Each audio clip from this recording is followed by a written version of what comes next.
Aye. All right. Number one on the agenda, authorization for adoption and submission of the city's annual action plan for the program 2026. Heather Hill. Okay, this would authorize us to adopt and submit that action plan for the 2022 year. That was what we presented in our last CD meeting. Yeah. And that's contingent on the end of our citizen comment period, which is August 2nd. Okay. I make a motion. Second. All in favor, say aye. Aye.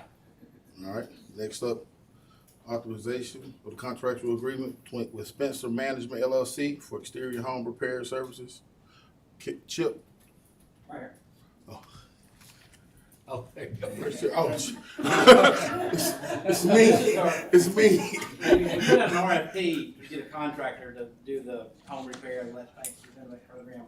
And we only have one person, one company put in, but they happen to be a member of Tuscaloosa Builds, and they've got a good reputation with Tuscaloosa Builds, so we went and selected them. I took him, the contractor, Spencer Management, Oscar Forbes, and I took him, and we went and met with 4 homeowners that have approved to be in the program, and they told him what things that they wanted to do, and so he turned around and gave us some prices on some of that stuff. So the plan is we're gonna spend up to $10,000 on these 4 houses, but then that should give us another $10,000 for a 5th house. And Senator Dorsey's one of them. I think, you know, you. Yeah, Ms. Dorsey, yeah, And there's Altman that's in your neighborhood, and then there's Cinder Foster that's in your district. Awesome. She's over there, and then, Good deal. there's one more, the Shelton Jones, the one that got the roof. Oh, that's right.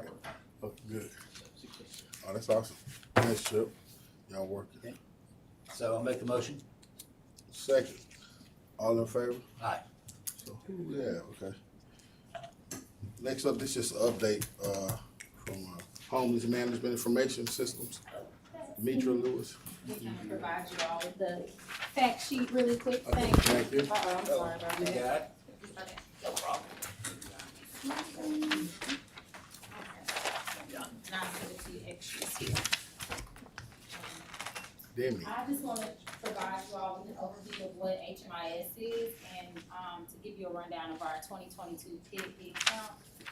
The Homeless Management Information System, HMIS, is a local information technology system used to collect client-level data and data on the provision of housing and services to homeless individuals and families and persons at risk of homelessness. So up top, I'm providing you with the blurb of what that is. Second is a few facts about our point-in-time count and housing inventory count. HUD requires that continuums of care conduct an annual count of people experiencing homelessness who are sheltered in emergency shelter, transitional housing, and safe havens on a single night. The point-in-time PIT count is a count of sheltered and unsheltered people experiencing homelessness on a single night in January. Each count is planned, coordinated, and carried out locally. The housing inventory count, HIC, is a point-in-time inventory of provider programs within a continuum of care that provides beds and units dedicated to serve people experiencing homelessness, categorized by 5 program types, which are emergency shelter, transitional housing, rapid rehousing, safe haven, and permanent supportive housing. So down below on the fact sheet, you'll see our 2022 PIT-HIC results. This is a draft. This is not raw and solid numbers. This is just draft mode because the process is our providers provide me with the numbers. I then go into the system and I record what they provided. From there, HUD and I work together to make sure that the numbers match from our service point system with what they obviously provided. And from then, it remains in draft form until the numbers are finalized and we come to an agreement. So, like I said, here are the numbers below. And do know that the numbers are based off of one night. This doesn't account for the entire year. This is one night where the count is conducted. And another thing that also alters this count sometimes is that people don't want to provide their information. Mm-hmm. So what we've suggested that they do is provide like indicators, like let's say it's a black male and you don't want to say his name is Benjamin, obviously. So we'll say, you know, provide black male, red shirt, tattoo with Gloria on arm, or just something that indicates the person so we can accurately account for them. But that's it. I have a question. Go ahead. And I'm not, this doesn't really refer to this, but I had a couple of phone calls.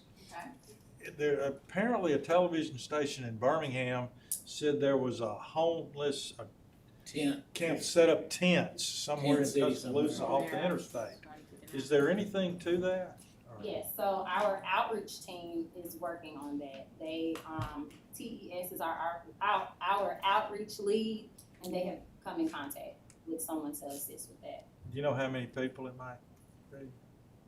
I'm not sure how many people are out there, but they did reach out to our office and let me know that they were out there providing services, or attempting to provide services. One thing is, you can do street outreach, you can offer services, but it's up to them if they want to receive the services. About where is this? Is it in the city limits? It's actually, It's in the, behind, the old Travel Lodge, Okay, maybe in between the, okay. yeah. And I've been in touch with TSE about that as well, when they've been out there. Well, I didn't know if it was in my district or what. No, I you wouldn't- safe. Okay, well, I mean, I just, you know, when people call me and I'm But clueless, you can come help though. well, I'll be glad to. I know you will. You with it. Are y'all still doing your homeless outreach? You'll do it. Like we were doing before the pandemic?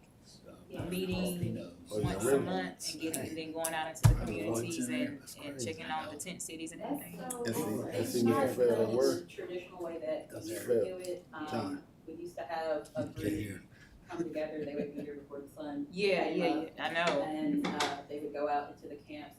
We've kind of dispersed that to allow TES to do it. Okay. Since they have full-time staff persons that do that. So Terrence is his name, he's one of the leads that does it. He goes out into those camps. TES has, so you know, we funded them with our ESG CV, Mm-hmm. and as well as regular ESG, they have purchased a lot of supplies for our homeless population, things that they might need, and they go out. So the first thing you're doing is building a relationship, so that they feel comfortable with you. So hopefully that they will, you know, receive the services and the case management. So they stocked up on lots of supplies that our homeless population might need, so that they can go out there and build those relationships, so that they'll feel comfortable to, you know, engage in the services that we have to offer. Okay. Good deal. Thank you, Louis. Any more questions? Y'all good? Yep. All right, next up, Tuscaloosa Bills Program from Mills Ray.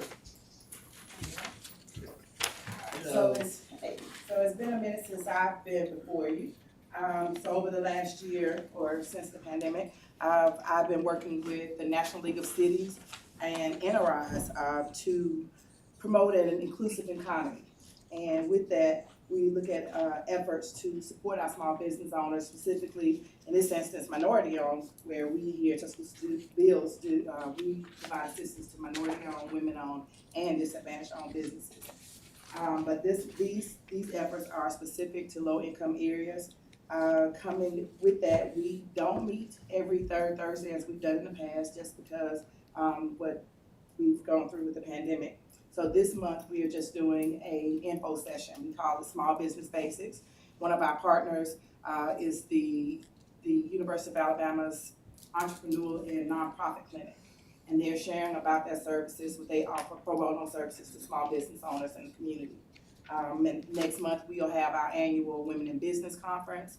But what we're really working on right now is working with the community and partners to offer more services to our small business owners. So where we've always worked with the university and the city schools, now we've been working closely with the chamber and those manufacturing firms to connect our small business owners that look to work and have opportunities there.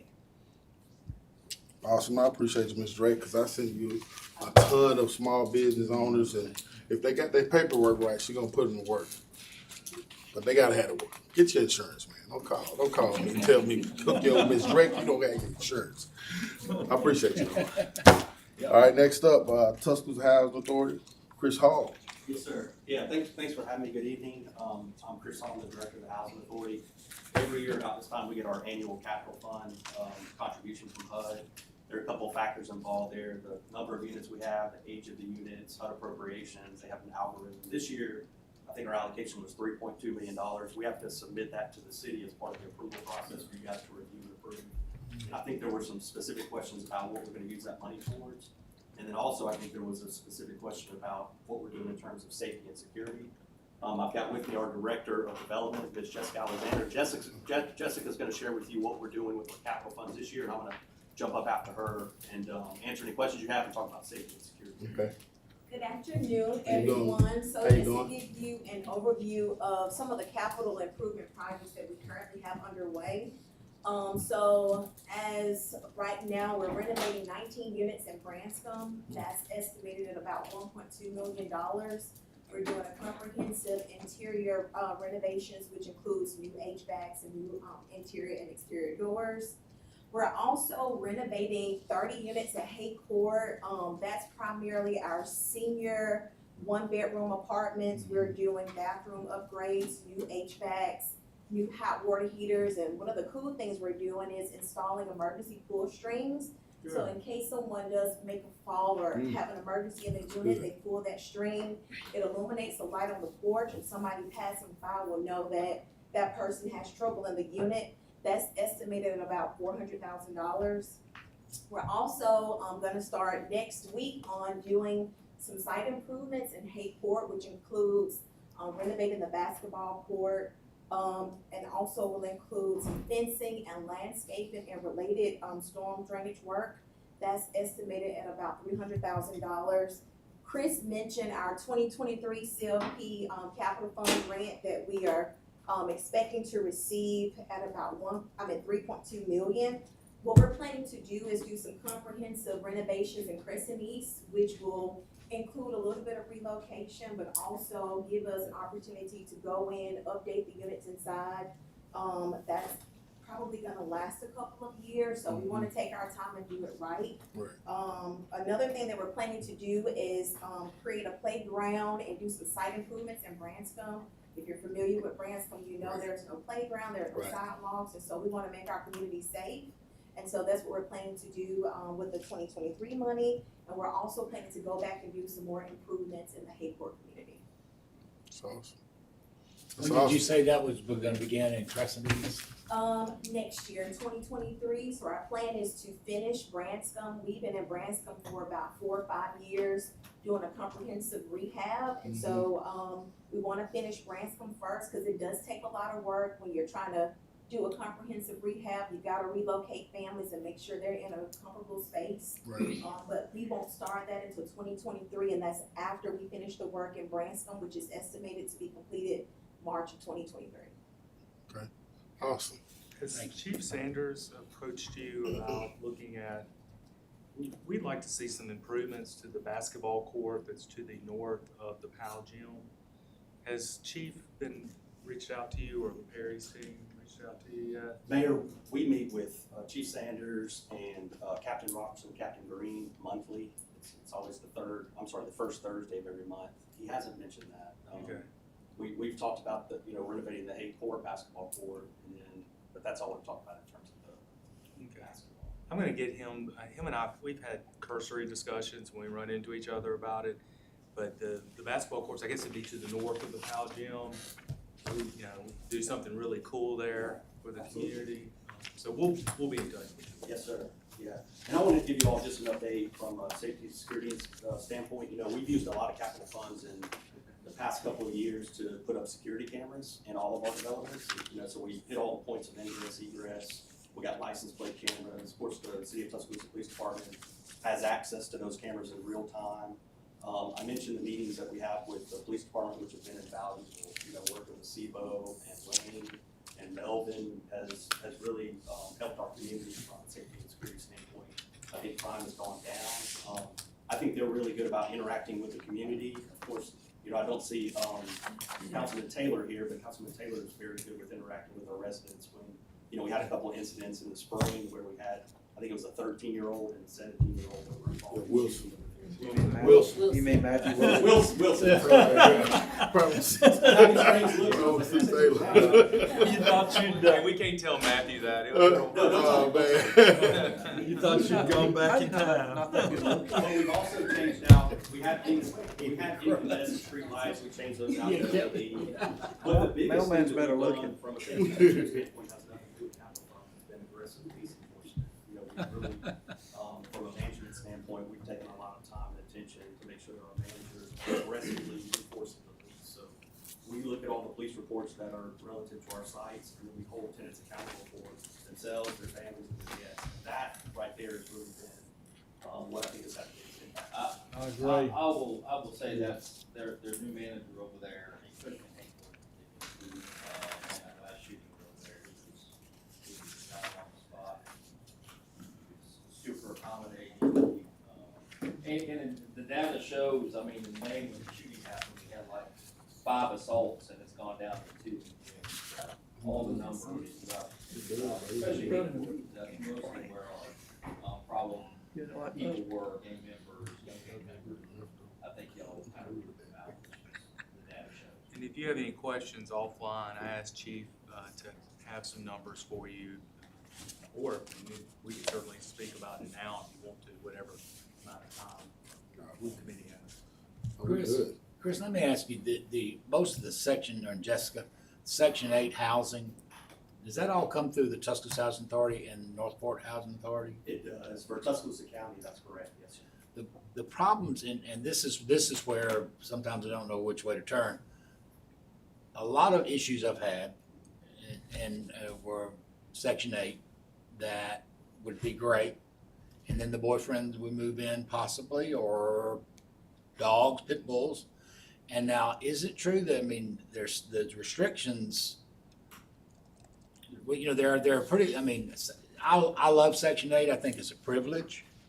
And then when you see it abused at times, that causes disruptions, what do you do? Yes, sir. Well, really, the landlord's accountable for their rules and regulations as it relates to animals and things like that. I'll just do the admin part for setting it up. You just do the admin for setting them up. Yes, sir, But yes, the- so but it's our own responsibility to that's handle it. right. That's Yeah. what I need. We issue the voucher, which subsidizes the rent, and then the landlord enters a lease agreement with them. And they Right. pretty much stipulate, you know, what they want to put in there in terms of, you know, allowing dogs or not and things like that. Where we come in is we just want to make sure that the house itself or the apartment or unit or whatever it is maintained to the standards. Right. We look for the physical attributes of it. Right. And then making sure that the landlord fulfills his commitment to the resident. That's how we look at it. And then if the landlord's not, then we should talk If the to landlord's not, to that's you all. when we step in and we abate their subsidized rent, the portion of the housing authority pays on their behalf. Gotcha, Yes, sir. gotcha. Good deal. Any more questions? Doesn't necessarily have to be about capital funds, I have to answer any questions that you have. Yeah, I covered it all, I'm fine. Okay. Is there anything within the IIJA or any other federal appropriations that would give a boost to any housing authorities like ours? I remember at one time it was the Hope 6 grant. That we can't Is control. anything or comparable out there for our housing authority to go after? Section 8, her son. There's a replacement to the Hope 6, which is the Fourth grade. neighborhood. Second grade, and went all the way through high school.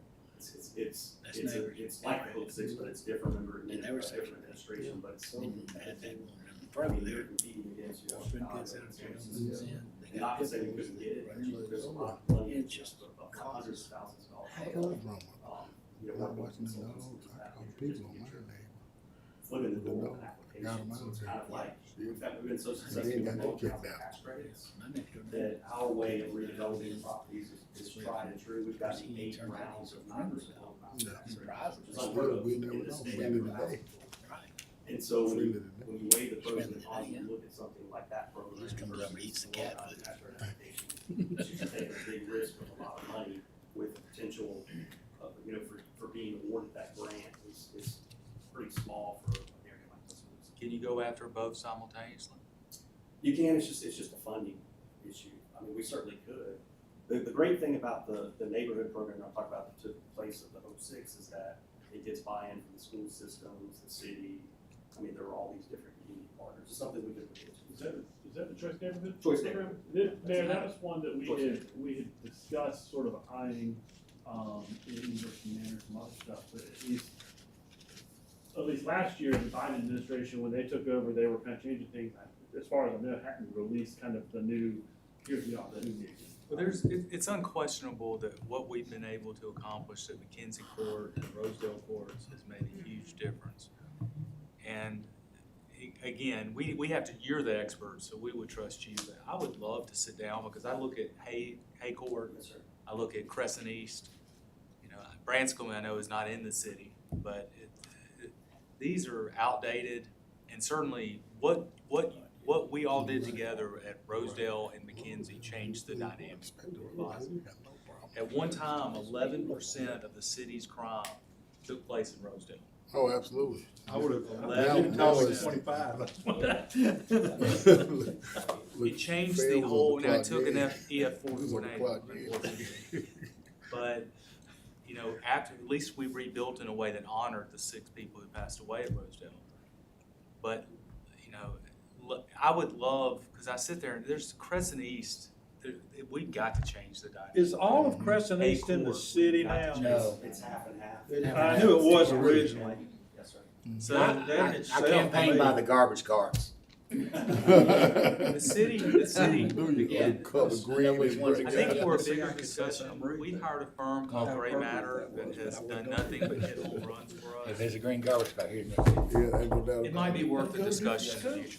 Yeah, we do have a plan for Hayport. It's just, we've redeveloped Campaign some anywhere, of our kid. original properties In a so dumpster. quickly that we've almost. I ain't lying. I said, y'all lay in there. You rescued from. Jacksonville, Scotland. The housing authority is only managing Hayport, Branch, and Crescent. So our plan was that 15 years in life period ends at McKenzie in 2024. After we get McKenzie back from Holohan, that will give us the management flexibility to take Hayport offline and go after those tax credits. So that's been the delay, is we just didn't want to take too many units offline where it's not under our management purview before we went after the next one. And you're So we have- expecting to do that when? With In Hayport? 2024, yeah, once we get those units back under our management, in 2024, we're gonna take down Hayport, redevelop Hayport. That would be so nice. But I still think it's worth a discussion about the choice neighborhood, because it's a great program. I know the council would be very interested. Yes, Oh, we definitely. will do that. Yeah, I really appreciate, Mayor, you say that about Crescent East, because, you know, I go out there a lot, and boy, the help it needs. There was a day the police weren't allowed to patrol out there. It's isolated, you know, the residents affectionately refer to it as the camp, because Yeah. of what it is. Mm. When we get to that Then point, the we camp. won't rebuild Crescent East. It's a big community count. Too isolated. Yeah, I remember a meeting with Mr. Riggs, yeah. But you know, one of the problems is that 6th Street, the back entrance. Right, yeah, a lot of people don't know about that, yeah, that's exactly right. Yep, and so that actually creates a lot of problems. Because that from 6th Street, then you wind down going to the hill, it's become dumping, you know, there's a lot of It's illegal always been a dumping. problem. There, Always been a too. problem. And on First Street East going in is the dumping ground. Yes, sir. Yes, sir. Yeah, Mayor, we'll definitely. Let's do have that. those conversations. That sounds good. Let's do that, and I'll include Mr. Lanier as chair of this committee, and Definitely. we would love to sit down and talk. Yes, sir. Appreciate you, Mr. Thank you Hall for and Ms. coming. Alexander. Thank you. We about to run into a council meeting right now, so can I get a motion to I adjourn? make a motion that we adjourn. All in favor?